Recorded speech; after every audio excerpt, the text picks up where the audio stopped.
Hello students, I hope आप सभी अच्छे होंगे। आप सभी का स्वागत है आपके अपने यूट्यूब चैनल ज्योग्राफर संदीप। हम स्टूडेंट्स जैसा कि मैप वर्क की बात की थी तो वो हमारा ऑलरेडी कंप्लीट हो चुका है। ठीक है, हम 25 के बाद फिर से एक और सीरीज चलाएंगे मैप से रिलेटेड, तो उसका अलग से देखेंगे, है ना। अभी हमारा जो है ब्रह्मास्त्र सीरीज 0.2 स्टार्ट हो चुकी है। एक ब्रह्मास्त्र सीरीज जो लास्ट ईयर हमने कराई थी वो बहुत ही इफेक्टिव थी, है ना, जो कि एग्जाम पर्पज में 20 आउट ऑफ 20 मार्क्स दिलाने में, जिसने अच्छे से अटेम्प्ट किया था उसके अच्छे मार्क्स आए थे, है ना। तो 10 मार्क्स का जो हमने मैप और आपको करवा रखा है, 12 क्लासेस हैं। प्लेलिस्ट पड़ी है भूदर्शन सीरीज 0.2 के नाम से। आप प्लेलिस्ट जाके चेकआउट कर सकते हैं और इसके डिस्क्रिप्शन बॉक्स में भी आपको उसका लिंक मिल जाएगा। ठीक है, अब ये एमसीक्यू सोशल साइंस का है, 20 आउट ऑफ 20। ये मोस्ट इफेक्टिव और इंपॉर्टेंट एमसीक्यूज हम यहाँ पर डिस्कस करेंगे। तो यहाँ पर टू द पॉइंट बात की जाएगी। अगर आपने अच्छे से इनको अटेम्प्ट कर लिया अपने एग्जाम तक, तो आपको 20 आउट ऑफ 20 लाने में कोई नहीं रोक सकता, है ना। तो अगर आपने सही से किया तो ज्यादा टाइम नहीं लेंगे, टू द पॉइंट बात करेंगे।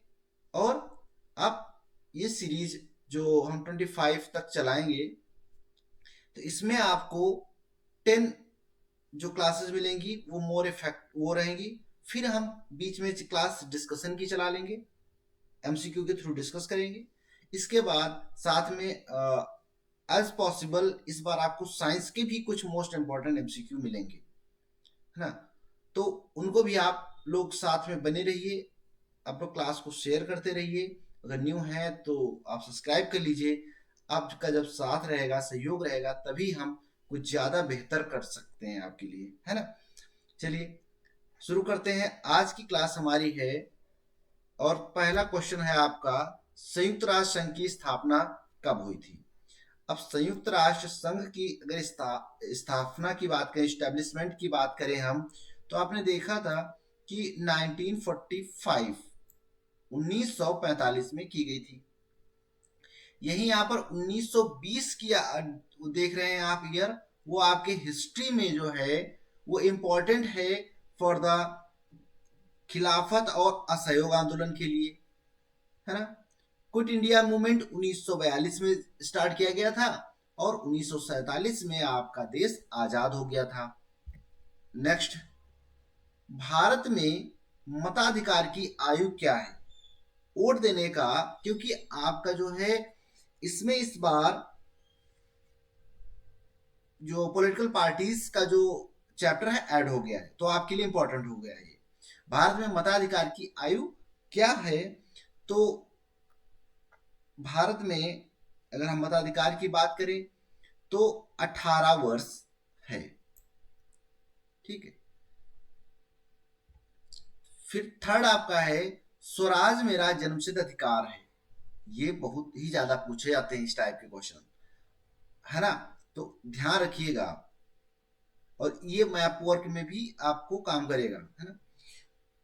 फिर थर्ड है, स्वराज मेरा जन्मसिद्ध अधिकार और मैं इसे लेकर रहूंगा। ये किसका कथन है? यह कथन बाल गंगाधर तिलक का है। तुखा इसका करेक्ट है। अब यहीं पर करो या मरो महात्मा गांधी ने दिया था,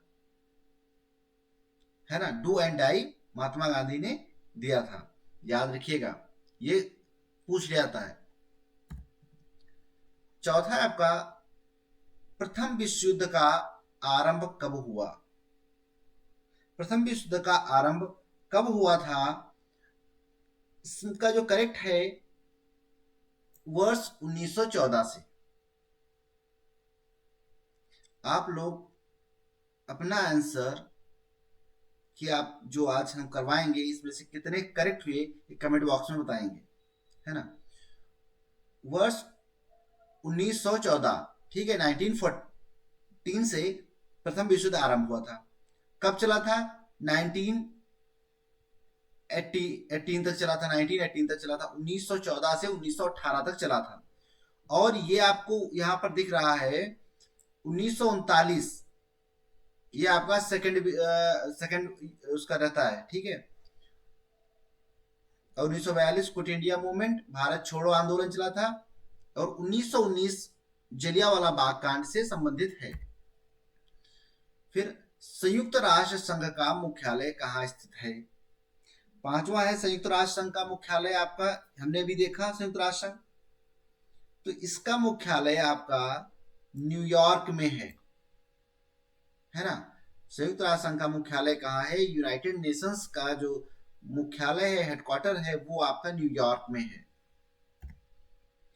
सिक्स है आपका सामने, भारत छोड़ो आंदोलन किसने प्रारंभ किया था? क्विट इंडिया मूवमेंट किसने चलाया था? क्विट इंडिया मूवमेंट हमने अभी बताया आपका महात्मा गांधी ने चलाया था 1942 में। कब चलाया था भाई? 1942, ठीक।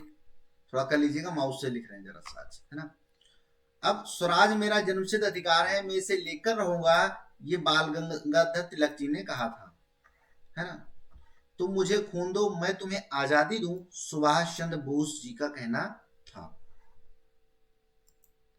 सुनते रहिएगा बहुत ही इफेक्टिव तरीके से, फिर मत कहिएगा सर यहां से नहीं आया, है ना। ये क्वेश्चन कुछ रहेंगे लेकिन हम आपको एक्स्ट्रा बताएंगे। कर्तन दहन कृषि, स्लैश एंड बर्निंग, जिसे हम झूम कृषि भी कहते हैं, इसे वेवर कृषि के नाम से भी जाना जाता है ना। वेवर, झूम, स्लैश एंड बर्न एग्रीकल्चर, और कर्तन दहन कृषि आपको यहाँ पर आपके इसमें लिखा भी है, ठीक। तो निम्नलिखित में से किस राज्य में पाई जाती है? 7 का आंसर कीजिए। ये आपका नॉर्थ ईस्टर्न स्टेट आपके दिख जाए, मतलब उत्तर पूर्वी राज्यों में ये सबसे पहले देखी गई थी, वहां ही प्रैक्टिस की जाती थी। और वहां का स्टेट आपका है मिजोरम, है ना, क्योंकि नॉर्थ ईस्ट का मिजोरम ही है। तो ये कहाँ, किस राज्य में पाई जाती थी? मिजोरम। उत्तराखंड में मोस्ट ऑफ द आपका ट्रेस फार्मिंग की देखने को मिलती है, सीढ़ी वाली, सीढ़ी नुमा खेती, है ना। राजस्थान, उत्तर प्रदेश तो सेम मैदानी है। याद रखिए मैं क्या बता रहा हूं, है ना। निम्न में से किसमें एक एक संभावित संसाधन है? अब आठवां है आपका, जो संभावित संसाधन की बात की जा रही है यहाँ पर, तो कोयला, पेट्रोलियम, पवन ऊर्जा या बॉक्साइट।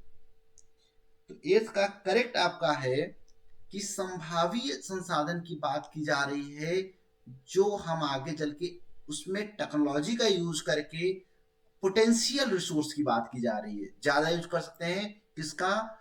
पवन ऊर्जा, विंड एनर्जी का, है ना। अब नॉन रिन्यूएबल रिसोर्स हमारे कौन है? कोयला है, पेट्रोलियम है ना। नाइन्थ है हमारा, नवा क्वेश्चन हमारे स्क्रीन पर, मुंबई हाई प्रसिद्ध है। मुंबई हाई कहाँ है? महाराष्ट्र में। अब ये फेमस किस लिए है, इसको तो बताना पड़ेगा ना। चलिए आंसर कीजिए। तो ये मुंबई हाई से पेट्रोलियम निकाला जाता है ना। मुंबई हाई और वेसन से पेट्रोलियम उत्पादन किया जाता है। और पेट्रोलियम तेल का सबसे पहले जो है कुआं, ये बात करें कहाँ प्राप्त हुआ था? ये आसाम डिगबोई में, ठीक। चलिए 10th आपका स्क्रीन पे है, निम्न में से कौन सी फसल मोटे अनाज के अंतर्गत सम्मिलित की जाती है? और इस समय गवर्नमेंट मोटे अनाज को लेके बहुत ही सीरियस है, जिसको ग्रेन, कोर्स ग्रेन कहते हैं, तो इसलिए ये इंपॉर्टेंट हो जाता है आपके लिए भी।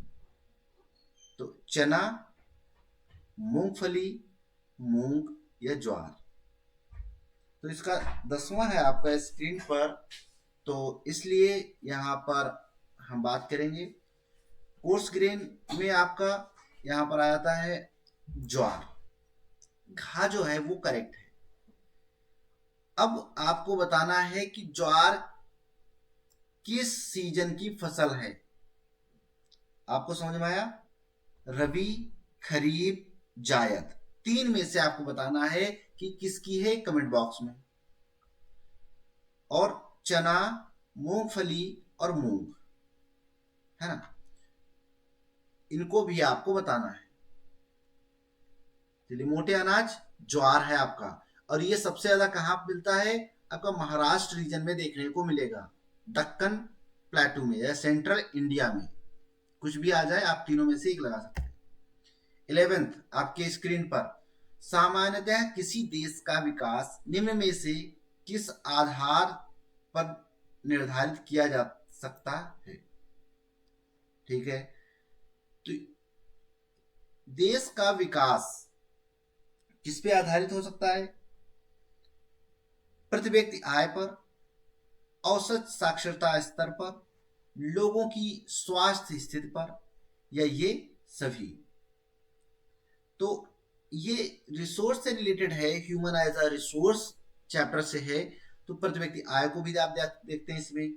इसमें आप लिटरेसी जो है, एवरेज लिटरेसी रेट को भी देखा जाता है, पर कैपिटा इनकम, लिटरेसी, और जो है हेल्थ ऑफ द पीपल्स को भी कंसीडर किया जाता है, यानी ये सभी, ऑल ऑफ दिस, इन सभी को सम्मिलित किया जाता है इसके अंतर्गत।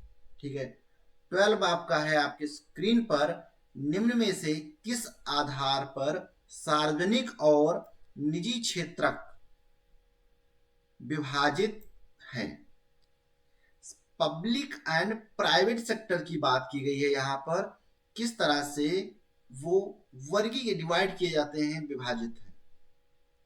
रोजगार की शर्तों पर, शर्तें, खा है आर्थिक गतिविधि के स्वभाव के आधार पर, या उद्यमों के स्वामित्व के आधार पर, या उद्यमों में नियोजित श्रमिकों की संख्या के आधार पर, है।